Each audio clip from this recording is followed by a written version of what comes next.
All right, this is an update on the insane amount of seedlings. These are Ross's New Zealand genetics.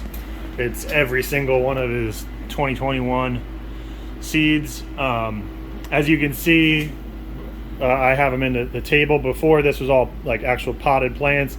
I put all them outside and graduated these because I really wanted to use more intense lights. So I utilized these guys.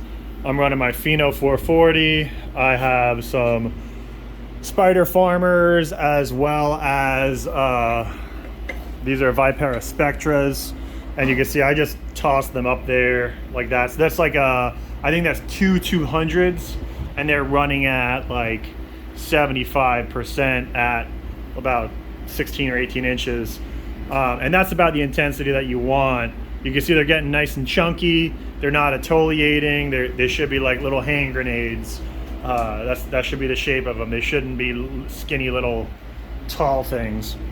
And then over here, I graduated these to the ROEI 200s, which I really love for the 2x4 shelving, especially. This is a 2x5 shelving, so it's an extra position. But you can see the light doesn't quite cover those end ones, but it works. It's just I feel like these are much better for 2x4s. But yeah, so that's that. You can see this tray is a good example of when it's underlit. It only had one 100 watt that was in the middle for like a long time, and then I had this little crappy like 30 watt, and you could just see how like that compared to this, you know, and they're the same exact age, same fertilizer schedule, same everything. So it's just the lighting, it makes the difference, you know. And you can see these are a little bit stressed. You see how they're like a darker color, where these are more of like a bright green.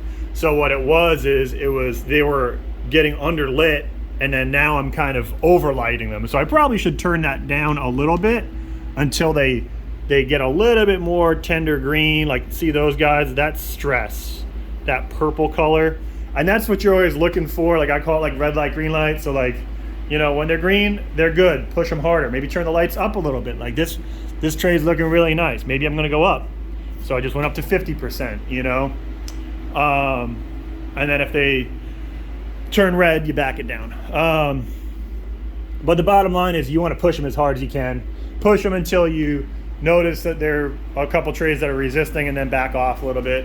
Here's another example of some stressed seedlings that I think this tray ran a little bit dry. Or no, these are the trays that I think had a little bit too high ppm, especially this one, because you can see it doesn't have a whole lot in it. So there's not a lot of nutrition being taken out compared to, say, these two guys. So if you feed and water all of them the same, but this is half as much vegetative growth, it's not going to use as much nutrients, so your ppm is going to build up over time.